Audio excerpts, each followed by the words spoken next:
सत्यम सर्वदा।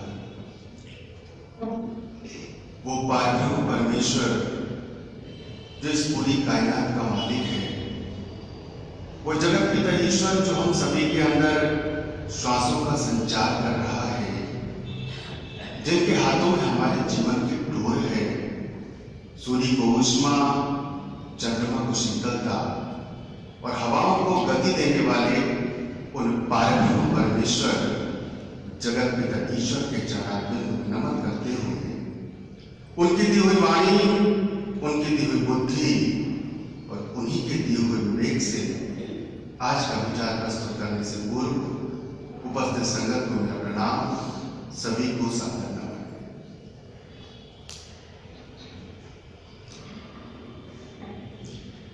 देवियों सज्जनों,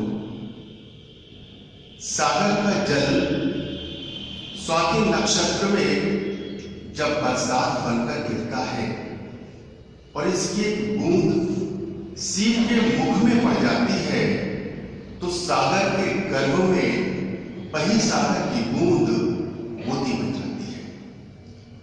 कहने का अर्थ है कि है तो वही सागर का जल, पर जब इसे स्वाति नक्षत्र का सहयोग मिला और सीप रूपी पात्र, तो सागर के जल की ये बूंद सागर में रहकर ही मोती बनी।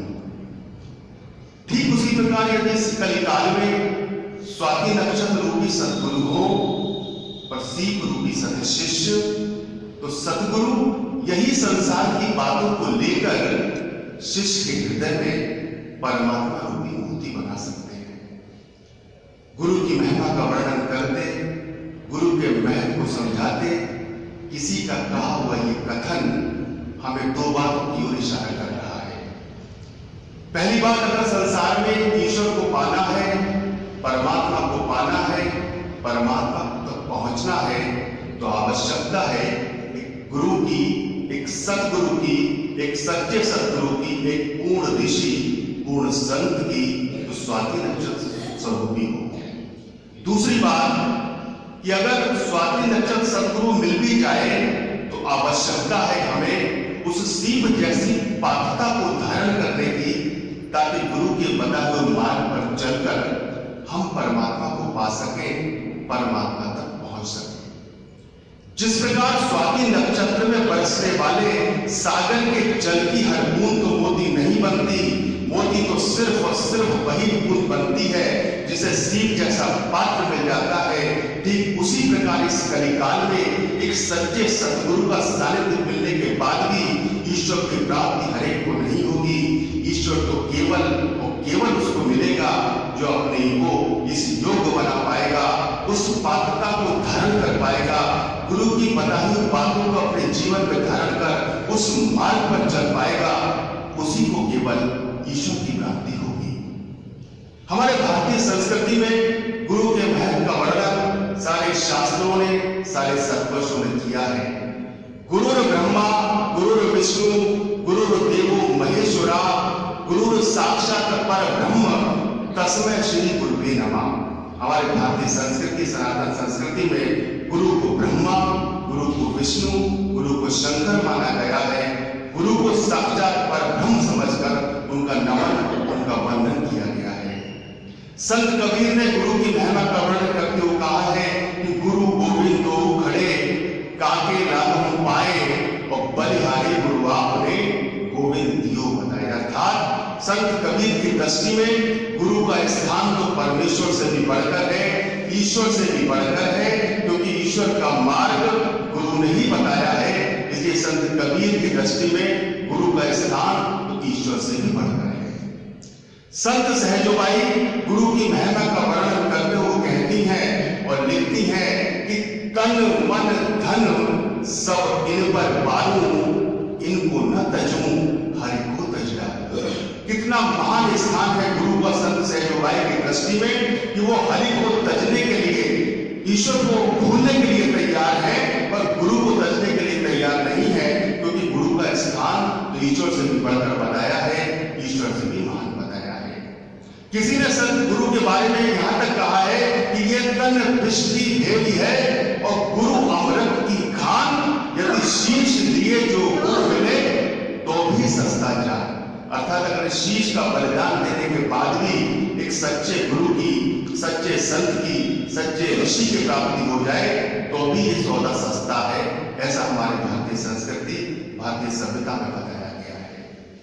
तो वो गुरु जिसका स्थान ईश्वर से भी बढ़कर है, जो हमें ईश्वर तक पहुंचा सकता है, ईश्वर से मिला सकता है, उस गुरु का वास्तविक अर्थ क्या है, गुरु का वास्तविक स्वरूप क्या है, गुरु के वास्तविक लक्षण क्या है, इस विषय पे पूज्य महाराज जी ने समता विलास में गुरुपद का सिद्धांत एक पूरा चैप्टर, पूरा विषय में गुरु के महत्व को बताया है, गुरु की महत्व को बताया है और बताया है किस प्रकार गुरु का स्वरूप क्या है, गुरु के गुण क्या है, गुरु के लक्षण क्या है। आज उसी गुरुपद का सिद्धांत के आधार पर हम ये जानने का प्रयास करेंगे कि वास्तव में गुरु का स्वरूप क्या है, गुरु के लक्षण क्या है और किस प्रकार गुरु से हम शिक्षा ग्रहण करके किस प्रकार ईश्वर को प्राप्त कर सकते हैं, ईश्वर तक पहुंच सकते हैं। तो ये सत्य है कि जो बात दवा से बन न सके वो बात दुआ से बनती है। यदि सच्चा सतगुरु मिल जाए तो बात खुदा से बनती है। आज जानते हैं गुरुपद के सिद्धांत के माध्यम से कि गुरु का वास्तविक स्वरूप क्या है, गुरु के लक्षण क्या है और गुरु के बारे में पूज्य गुरुदेव हमें क्या बता रहे हैं। और साथ ही हम ये भी देखेंगे कि हमारी भारतीय संस्कृति में कितने महान गुरु और कितने महान शिष्य हुए हैं, किस प्रकार शिष्यों ने अपने गुरु की बातों को धारण करके उसके मार्ग पर चलकर न केवल ईश्वर को पाया है, ईश्वर को प्राप्त किया है, बल्कि पूरे विश्व को, पूरे भारतवर्ष को सबका मार्ग, सब प्रेरणा दी है।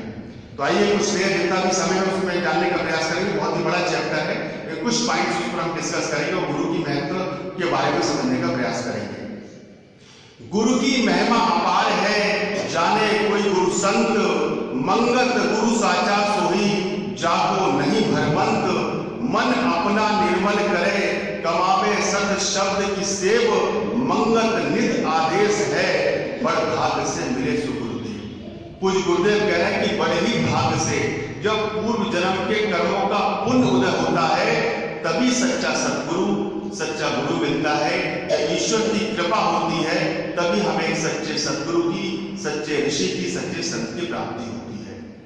अब गुरु शब्द का अर्थ पूज्य गुरुदेव बता रहे हैं। गुरु शब्द का अर्थ यह है कि अंधकार को नाश करने वाला। अब सवाल उठता है कौन सा अंधकार, अभी जानेंगे इस वचन के आधार पर।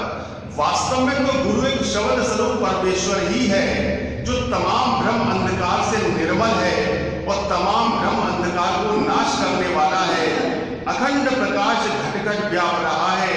उस परम तत्व को जब बुद्धि अनुभव करती है तब सब अंधकार से पवित्र होकर प्रकाश रूप में लीन हो जाती है। इसका भावार्थ है कि गुरु शब्द का शाब्दिक अर्थ है अज्ञान रूपी अंधकार को नाश करने वाला। हमारे अंदर जो अज्ञानता है, अज्ञानता का जो अंधकार है, उसको जो नाश कर दे वही सतगुरु है। वास्तव में तो गुरु केवल एक शब्द स्वरूप परमेश्वर ब्रह्म ही है। गुरु एक शब्द स्वरूप परमेश्वर ब्रह्म ही है। गुरु ब्रह्मा, गुरु विष्णु, जो हम श्लोक पढ़ते हैं उसमें गुरुदेव उसके बारे में गुरुदेव बता रहे हैं गुरु क्या है, शब्द नहीं है। गुरु शब्द स्वरूप परमेश्वर ही है जो ज्योति स्वरूप है, अति प्रकाशमान, तेजोमय, विशुद्ध, विज्ञान स्वरूप और अति निर्मल पावन होने वाले हैं, जो अखंड है अर्थात जिसके टुकड़े नहीं किए जा सकते। ऐसे वो परम प्रकाश स्वरूप ब्रह्म ही घट घट में पूर्ण रूप से व्याप्त हो रहे हैं। ऐसे उस परम तत्व ब्रह्म को जब बुद्धि अनुभव कर देती है तभी हमें गुरु के रूप का, गुरु के स्वरूप का महत्व सब सामने आता है और तभी हम गुरु के उस महत्व को समझ सकते हैं, गुरु शब्द के अर्थ को हम समझ सकते हैं। दूसरा वचन है जिसमें गुरुदेव बता रहे हैं कि संसार की विचलित हालत में संसारी नीति का जिससे ज्ञान प्राप्त हो वो संसारी गुरु माना जा सकता है। यानी हर जीव को हर वक्त सिखाने की आवश्यकता है। बगैर सिखाए संसारिक एवं परमार्थिक बोध हासिल नहीं हो सकते। अब इसका भावार्थ क्या है?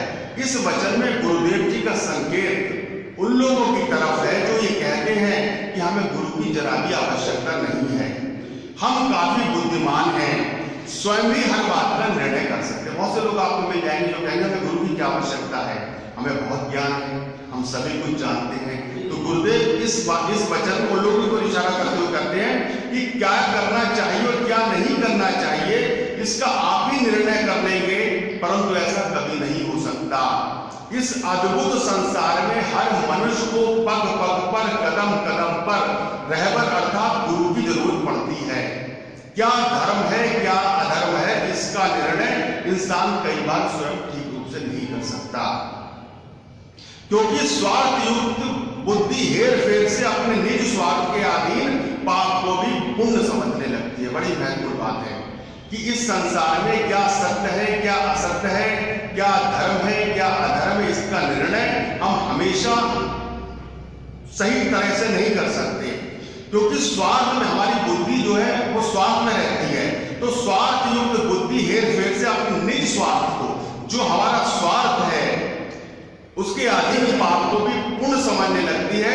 इसलिए यहाँ पर वही वितराग पुरुष ही फैसला कर पाते हैं कि क्या सत्य और क्या असत्य है, क्या धर्म और क्या अधर्म है, और हमारा वास्तव में क्या कर्तव्य है। ये वही लोग समझ पाते हैं जिनको एक सच्चे सद्गुरु का सानिध्य, सच्चे सद्गुरु की चरण मिल चुकी हो, जो सद्गुरु की बताई हुई बातों पर चल रहा है। अब अगले वचन में गुरुदेव बता रहे हैं कि परमार्थिक गुरु वही हो सकता है जिसने परम तत्व अविनाशी परमेश्वर में स्थिति हासिल की हो और तमाम तृष्णा विकार से जो पवित्र हो चुका है, यानी हर वक्त अपने अंतर के परम प्रकाश में जो लीन रहता है। अब गुरुदेव बता रहे हैं कि परमार्थिक गुरु कौन हो सकता है। एक तो संसारिक गुरु है, एक परमार्थिक गुरु है जो परमार्थ के मार्ग पर हमें चलने के बारे में बताएं। सतगुरुदेव जी ने संसारिक धर्म की मर्यादा कायम रखने वालों को संसारी गुरु कहा है।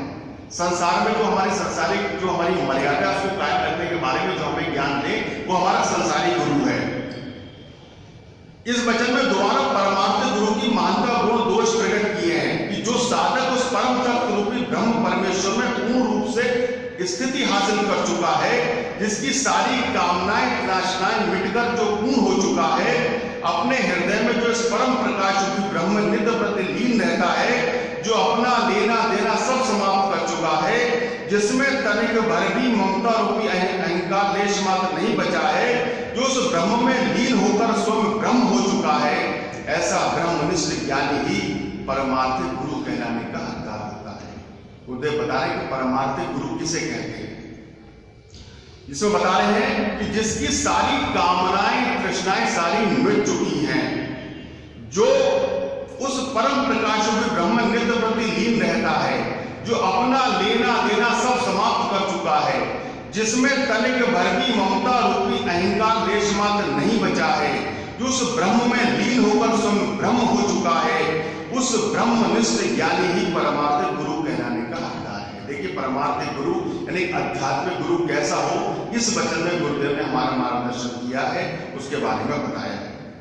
अगले वचन में गुरुदेव कह रहे हैं कि सिर्फ ईश्वर प्राप्ति का रास्ता जानने वाले को गुरु नहीं कह सकते। जो ईश्वर प्राप्ति का जो रास्ता केवल जानता है, केवल रास्ता जानने वाले को गुरु नहीं कह सकते, बल्कि ईश्वर स्वरूप में जो आनंदित हुआ है वो असली गुरु है।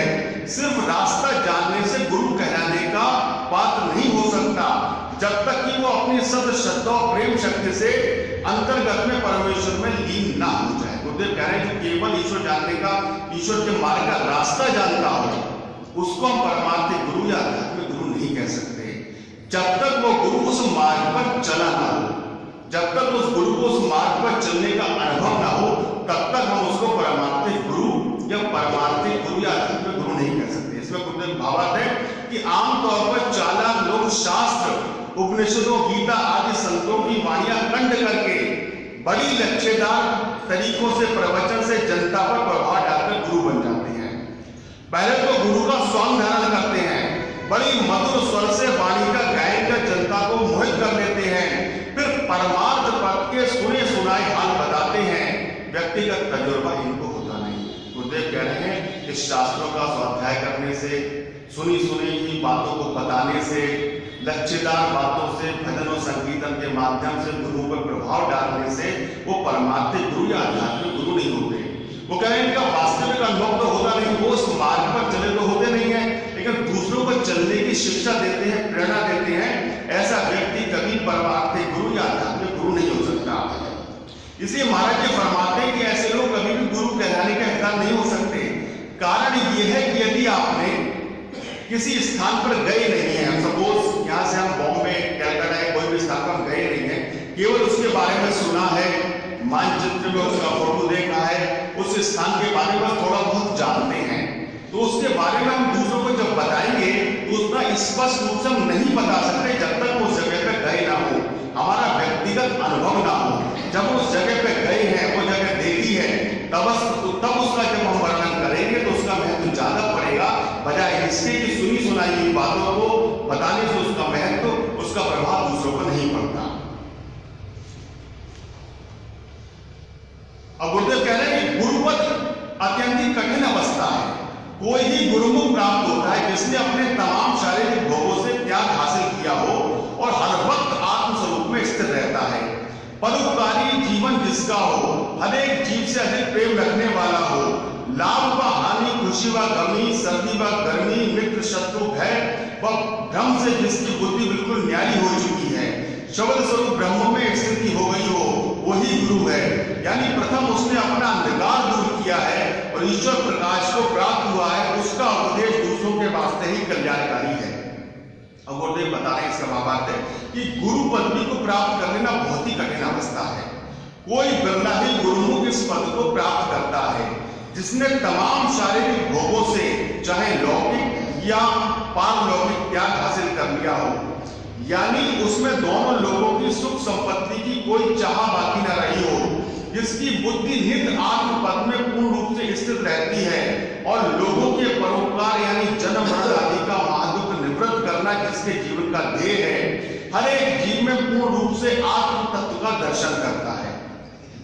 अगला वचन है, इसमें गुरुदेव कह रहे हैं, जो कथनी गुरु तन मन धन की भेंट की प्रतिज्ञा शिष्यों से लेकर शिष्यों के धन से अपने भोग पूर्ण करते हैं, उनके तन से अपने शरीर की सेवा करवाते हैं और मन से देह की पूजा कराते हैं, ये शिष्यों को हिदायत करते हैं कि तुम्हारा कल्याण सिर्फ गुरु की भक्ति में है। ऐसे कपटी गुरु क्या कल्याण दे सकते हैं जो खुद माया में मोहित हैं। ये सब ठगी है, अपनी बुद्धि द्वारा विचार करके ये संबंध धारण करना चाहिए।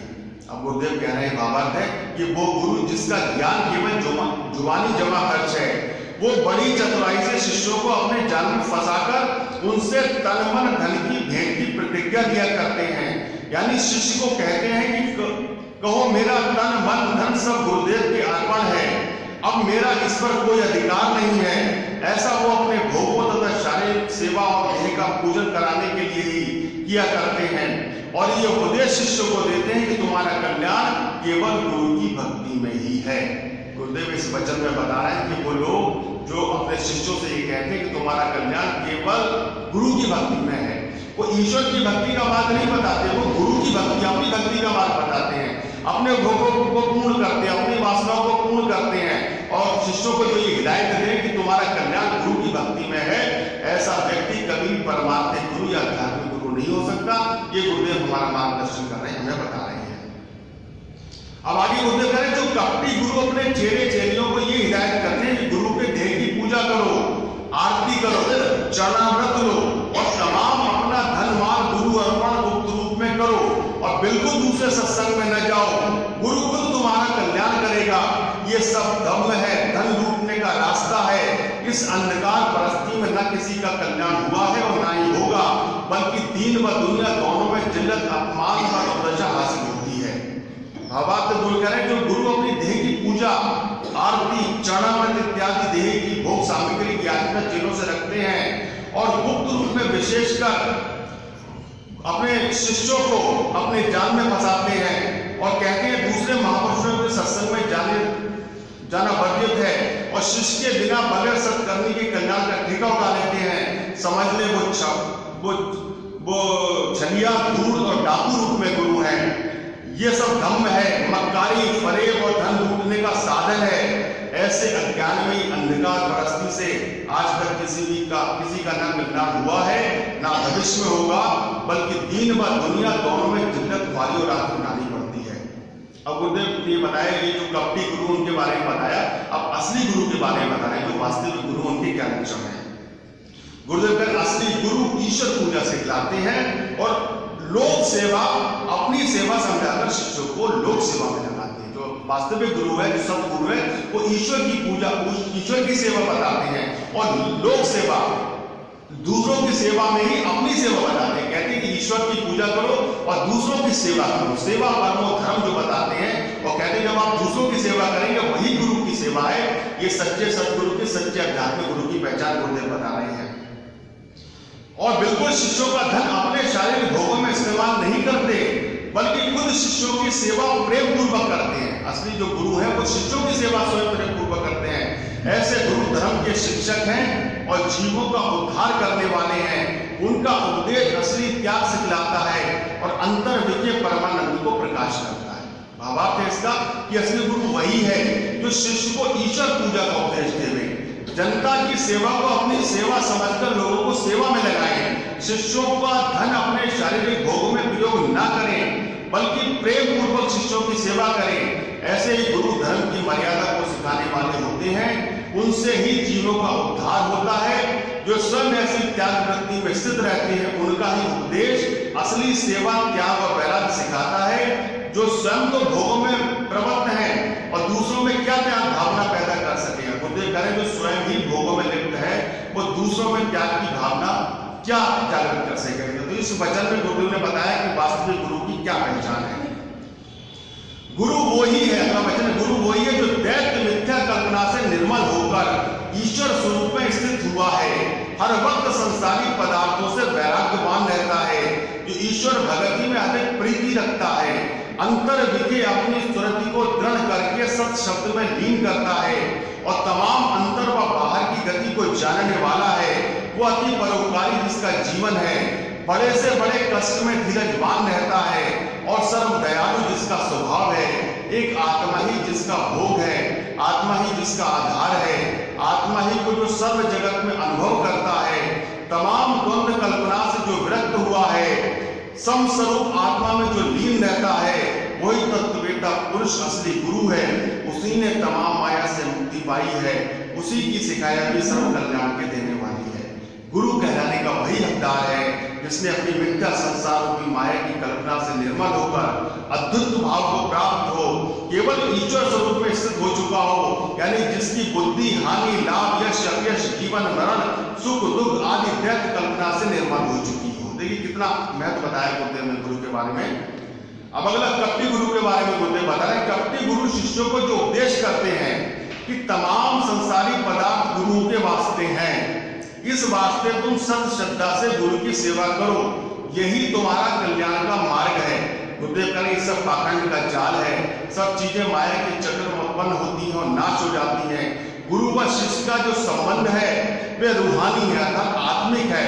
आत्मिक है, ना कि महज केवल संसारी पदार्थों की भेंट लेने का जाल है, यह निश्चय होना चाहिए। भावार्थ है जो गुरु शिष्यों को ये उपदेश करते हैं कि ये सब संसारी पदार्थ गुरु अर्पण करने योग्य हैं, इसलिए पूर्ण भाव श्रद्धा से सब कुछ गुरु की भेंट करते हुए सेवा भाव में स्थित रहो, यही तुम्हारी कल्याण का मार्ग है। याद रखें ये सब पाखंड है, धोखा है, कपट और ठगी है, भोले भावुक संसारी जीवों को फंसाने का जाल है। ये सब संसारी पदार्थ माया में उत्पन्न होकर उसी में नाश हो जाते हैं। आत्मा का इनसे कुछ भी संबंध नहीं है। अब गुरुदेव ने के लक्षण बताए। अब गुरुदेव ने बताया कि शिष्य का फर्ज क्या है। केवल एक तरफा नहीं है, it's not a one way process, it's a two way process. सच्चा सद्गुरु मिलने के बाद भी हमें सीख जैसी पद्धति को धारण करना ही पड़ेगा। अब शिष्य के गुण बताने कि शिष्य को कैसा होना चाहिए। शिष्य का फर्ज है कि सत उपदेश द्वारा अपनी आत्मिक उन्नति करनी, कि जिस तरह से गुरु ने अपने आप का कल्याण किया है वो आदर्श क्रम होना चाहिए। शिष्य का यही कर्तव्य है कि वो गुरु प्राप्त सत उपदेश और युक्ति द्वारा अपनी आत्मिक उन्नति करे। जैसे कि गुरुदेव ने अपने जीवन को कल्याण मार्ग पर डालकर सत्य गति प्राप्त की है, उसी तरह आदर्श रूप में गुरु के जीवन को रखकर तब त्याग, विवेक और वैराग्य द्वारा परम तत्व का बोध प्राप्त हो। इसमें बड़ी महत्वपूर्ण बात गुरुदेव ने कही है कि शिष्य का फर्ज यह है कि गुरुदेव जो बता रहे हैं, गुरु जो मार्ग हमें दे रहे उस मार्ग पर चले, उस मार्ग का अनुसरण करें। हमारी कमी क्या है, हम गुरु को तो मानते हैं पर गुरु की नहीं मानते। गुरु को मानना गुरु की मानने में फर्क है। हम शास्त्रों को मानते हैं पर शास्त्रों की नहीं मानते। गीता पर, रामायण पर, भागवत पर हमारा पूर्ण विश्वास है। हमारे घर में गीता भी है, रामायण भी है, भागवत भी है, उसको खूब मानते हैं। सुंदर से वस्त्र में लपेट कर रखते हैं, उस पर पुष्प भी चढ़ाते हैं, उस पर दीपक भी जलाते हैं, लेकिन गीता की नहीं मानते। गुरु को बहुत मानते हैं, गुरु का चित्र है, गुरु के चित्र के आगे नतमस्तक होते हैं, दीपक भी जलाते हैं, धूप भी जलाते हैं, माला भी पहनाते हैं, भोग भी लगाते हैं। गुरु को मानते हैं, गुरु की नहीं मानते। तो को और की में फर्क है। जब तक हम गुरु की नहीं मानेंगे, जब तक हम शास्त्रों की नहीं मानेंगे, उन बातों पर चलेंगे नहीं, उनका अनुसरण नहीं करेंगे, तब तक हमारा कल्याण नहीं हो सकता। तो गुरुदेव इसमें शिष्य का फर्ज बता रहे हैं। शिष्य का फर्ज यही है कि केवल गुरु बनाने से कल्याण नहीं होगा। जब तक वो गुरु जो मार्ग बता रहे हैं उस पर जब तक हम चलेंगे नहीं, तब तक हमारा कल्याण नहीं है। बहुत बड़ा ये चैप्टर है। थोड़ा सा अंत में जिसका सार निर्णय इसका यही है, सार निर्णय यही है कि गुरु रहने वाला अपने उदार आत्मा से शिष्य के कल्याण की खातिर हर वक्त सत्य धर्म उपदेश शिष्य को देवे और भली प्रकार करके शिष्य की उन्नति की खातिर जतन करें और चित्त में रंजक भी शिष्य सेवा का भाव न रखें, यानी दयालु होकर हर वक्त कृपा करें। गुरु पद का सार निर्णय यही है कि गुरु वही है जो पूर्ण स्थिति वाला हो, जिसने आत्म तत्व को अनुभव कर लिया हो और जीव मात्र के कल्याण की खातिर जीवन मुक्त अवस्था में स्थित हो, अपने स्वाभाविक गुण से जिसकी आत्मा अति उदार हो और नित्य प्रति शिष्य की जीवन उन्नति की खातिर प्रगतिशील होता हुआ किंचित मात्र भी शिष्य सेवा का भाव न रखे, परम कृपालु दयालु भाव से नित्य शिष्य का कृपा करे। तो ये देखिए, इन वचनों के आधार पर हम ये जानने का प्रयास करें कि गुरु वास्तविक परमार्थिक गुरु या आध्यात्मिक गुरु कौन हो सकते हैं, जिनकी बातों को हम जीवन में धारण करके परमार्थ के मार्ग पर चल सकते हैं। हमारे भारतीय संस्कृति में कुछ गुरु और शिष्य बद हैं। देखिए कितने महान गुरु हुए हैं और कितने महान शिष्य हुए हैं। स्वामी रामकृष्ण परमहंस के शिष्य स्वामी विवेकानंद। ऐसा नहीं है स्वामी रामकृष्ण परमहंस के और शिष्य नहीं थे, लेकिन स्वामी विवेकानंद जी ऐसे शिष्य हुए हैं जिन्होंने स्वामी रामकृष्ण परमहंस के बताए हुए मार्ग पर चलकर उसको अपने जीवन में धारण किया और पूरे विश्व का, भारतवर्ष का मार्गदर्शन किया। स्वामी राम तीरथ संत कबीर, स्वाति नक्षत्र रूपी सतगुरु, शिव रूपी सत शिष्य, कितने महान थे स्वामी राम तीरथ संत कबीर, उनके शिष्य हुए जिन्होंने गुरु की मार्ग बताए हुए मार्ग पर चलकर पूरे विश्व का, पूरे भारतवर्ष का मार्गदर्शन किया। गुरु विश्वामित्र राम, समर्थ गुरु रामदास, वीर शिवाजी, कितने महान गुरु, कितने महान शिष्य। महर्षि संदीपन कृष्ण, कितने महान गुरु, कितने महान शिष्य। तो केवल गुरु के मिलने से कल्याण नहीं होगा, जब तक हम गुरु की बताई हुई बातों पर चलेंगे नहीं, उसको अपने जीवन में धारण नहीं करेंगे। हम सभी का परम सौभाग्य है, एक सच्चे संत, सच्चे ऋषि, सच्चे सदगुरु महात्मा मंगल राम जी का सानिध्य हमें प्राप्त हुआ है। आवश्यकता है अपने आप को उस योग बनाने की, उस साचे में ढालने की, उस पात्रता को धारण करने की कि गुरु की बातों, बताई हुई बातों को अपने जीवन में धारण करके हम एक सच्चे शिष्य के रूप में अपना कल्याण कर सकते हैं और दूसरों का भी कल्याण कर सकते हैं। सर्वशक्तिमान परमात्मा हमारे संकल्पों में, हमारी आध्यात्मिक उन्नति और आध्यात्मिक प्रगति में हमारा सहायक हो। इसी मंगल कामना के साथ मैं अपनी वाणी को विराम देता हूँ। ओम ग्रह सत्य।